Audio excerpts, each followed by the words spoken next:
오늘은 사도신경 시리즈 9번째 거룩한 공회와 성도가 서로 교통하는 것을 믿사오며 이 부분을 함께 좀 나누겠습니다.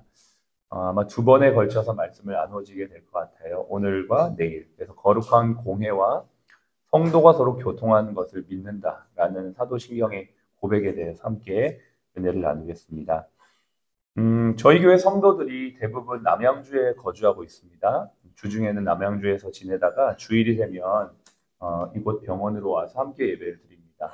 어떤 분들은 자차를 이용하시고 또 어떤 분들은 대중교통을 이용하시는데 빠르게는 30분, 길게는 1시간 정도 되는 거리를 이동해서 이곳에 와서 함께 예배를 드립니다. 왜 굳이 멀리까지 와서 예배를 드려야 되는가? 남양주에도 좋은 교회가 많고 또 서울에 거주하는 성도님들은 집 근처에도 교회가 많이 있는데 굳이 여기까지 와서 예배를 드려야 될까 생각할 수 있지만 왜 그럴까요? 교회는 한 공동체이기 때문에 그렇습니다. 믿음은 있는데 요즘에 예배당에 나가지 않는 사람들이 많습니다. 그런 사람들을 가나안 성도라고 하죠. 왜 가나안이냐? 가나안을 바꾸어서 하면 안 나가가 되거든요. 그래서 가나안 성도라고 하는 게 안 나가, 교회를 안 나가, 모임도 안 나가, 그래서 안 나가 가나안 성도라고 합니다. 근데 이 숫자가 얼마나 되는지 조사를 했대요. 2023년 3월부터 11월까지 한국 기독교 목회자 협의회에서 조사를 했는데요. 개신교인 성도, 그러니까 성인 기준으로 대한민국에 한 771만 명 정도 기독교인이 있습니다. 성인 기준입니다. 0세에서 18세까지를 다 포함하면 한 그 아이들이 이제 다 이제 퍼센테이지로 따지면 성인이 한 15% 되는데 그 15%를 그대로 아이들 세대에도 적용하면 한 130만 정도 돼요. 그러니까 이제 성인과 다음 세대를 다 합친 숫자가 한 902만 정도 됩니다. 902만. 이 숫자는 전체 인구 중에 한 17% 정도 되는 인구가 기독교인인데요. 놀라지 마십시오. 성인의 771만 중에 가나안 성도가 226만입니다. 전체의 30%고요. 그리고 20대에서 조사를 했을 땐 20대는 44%가 가나안 성도라는 거예요. 절반 조금 안 되는 숫자가 교회를 안 나가는 거죠. 내가 크리스찬인데, 내가 예수를 믿는데 교회에 속해 있지 않다는 것입니다. 이 시대를 살고 있는 많은 사람들이 크리스찬이라고 하면서 왜 교회를 안 나가는지 생각을 해봐야 되겠죠. 이 수치는 분명 코로나 이후에 더 많아진 것은 확실합니다. 뭐 여러 가지 이유가 있죠. 교회를 잘 모른다는 것이 첫 번째 이유가 될 수 있습니다. 교회 공동체가 무엇인지를 잘 모르는 거죠. 그냥 교회는 내가 주일날 한번 나가주는 곳 정도로 생각하니까 뭐 내가 안 나가도 내가 성경 읽고 카페 가서 묵상하고 요즘에 유튜브 잘 돼 있으니까 설교 봐도 나 충분히 예배 드렸다라고 생각하는 사람들이 많아지는 것입니다. 왜 그럴까요? 저는 첫 번째 교회를 잘 모르기 때문에 그렇다라고 생각을 합니다. 두 번째는 공동체성보다는 개인성을 강조하는 시대적인 풍조 때문에 그렇습니다.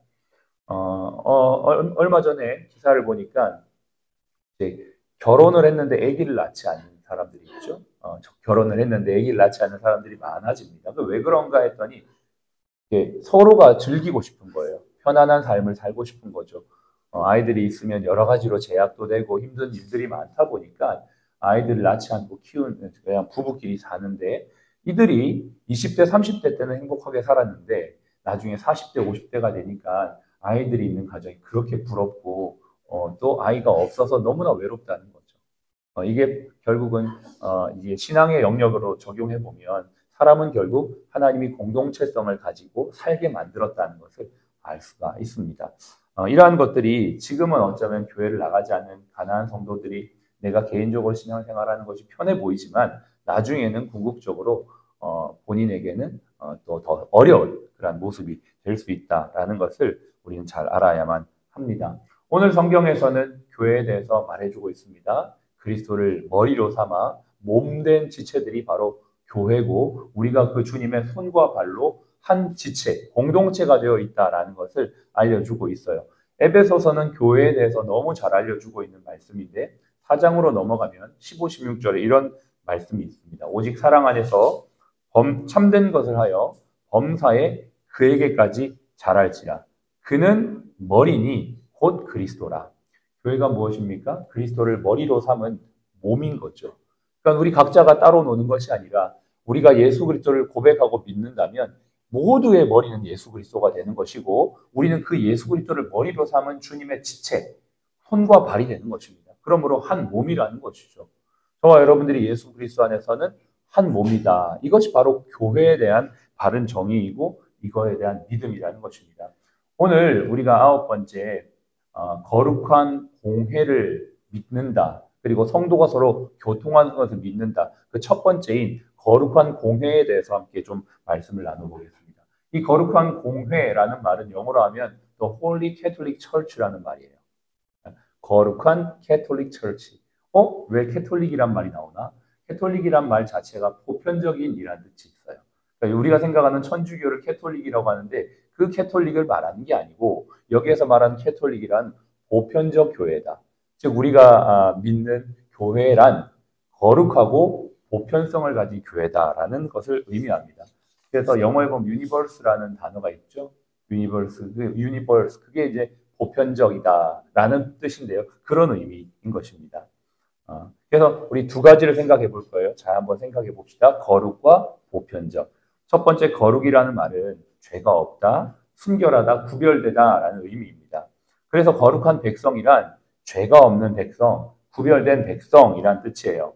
그런데 이것은 스스로 내가 거룩해져서 깨끗해져서 그 거룩이란 이름을 받은 게 아니고 예수 그리스도의 공로로 거룩하게 되어진 겁니다. 그러니까 결론적으로 거룩이라는 건 내가 어떤 것을 해서 주어진 게 아니고 예수 그리스도를 믿음으로 말미암아 부여받은 하나님의 은혜라는 것이죠.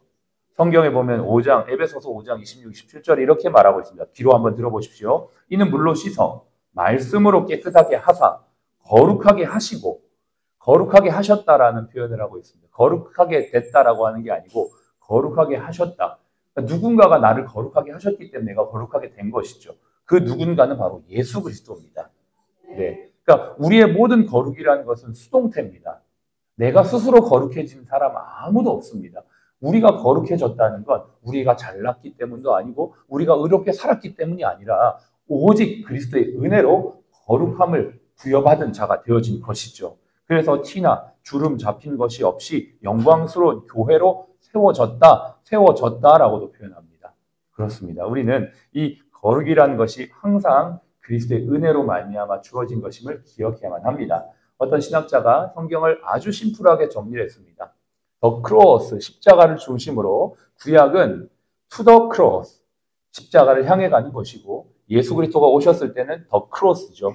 그리고 이제 십자가 이후에는 여기서부터 시작되는 거죠. From the cross, to the cross, the cross, from the cross. 그게 구약과 예수 그리스도가 오셨을 때와 신약의 삶을 그대로 보여주는 것입니다. 중심에는 항상 무엇이 있습니까? 예수 그리스도의 십자가가 있는 것입니다. 그 예수 그리스도의 은혜로 말미암아 우리 모두가 거룩함을 입은 자들. 이게 바로 오늘 사도신경이 고백하는 것입니다. 거룩한 공회와 거룩할 때 그 거룩은 주어진 것이다. 그러면 공교회, 보편적 교회라는 말은 무엇인가요? 이 말은 시간과 공간에 있어서 보편적이다는 말입니다. 교회는 언제나 있어 왔습니다. 지금만 교회가 있는 게 아니에요. 구약 시대에도 교회가 있었죠. 광야 교회가 있었고 또 다윗 시대에도 교회가 있었고 포로기 때도 교회는 여전히 존재했습니다.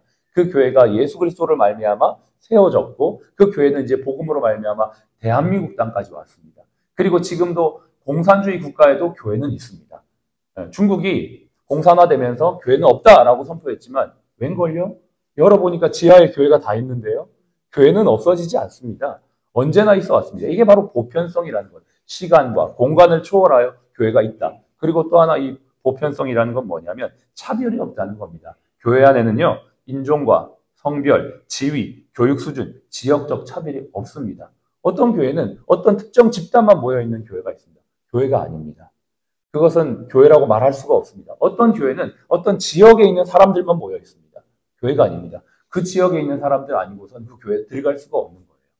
그건 보편적 교회가 아닙니다. 보편성이 훼손되는 것입니다. 교회는 누구라도 차별 없이 함께 올 수 있는 것. 아마 지금 이곳이 보편적 교회가 되어진 모습이 아닌가 저는 생각합니다. 여기에는 의사도 있고 간호사도 있고 또 행정직원도 있고 외주 직원도 있고 환우들도 있고 다양한 분들이 모여 있습니다. 그러나 그 어떠한 위치와 상관없이 우리 모두는 그리스도 예수 안에서 한 지체가 되었기 때문에 이미 보편성을 가진 교회가 되어진 것이죠.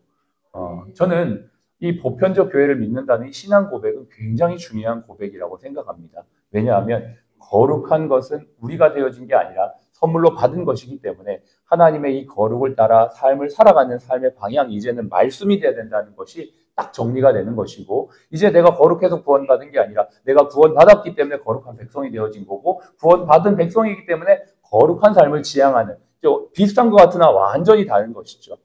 그래서 우리의 어떤 기준이 항상 시작은 은혜로 시작해서 성화로 가는 삶이 되어지는 것입니다. 그리고 보편적이라는 것은 지금도 가난한 성도들이 많다는 것을 우리는 기억해야 합니다. 또 주변에 많은 사람들이 꼭 교회 예배당 일터에 와서까지도 예배를 나와야 되나? 저는 그렇지 않다고 생각해요.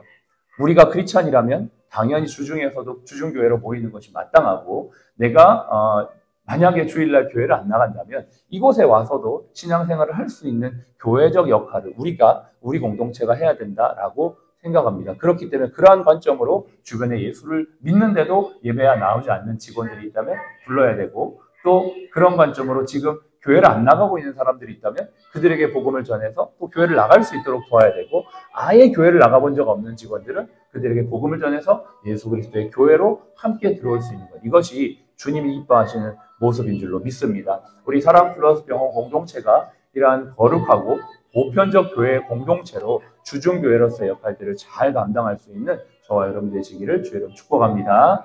기도하겠습니다.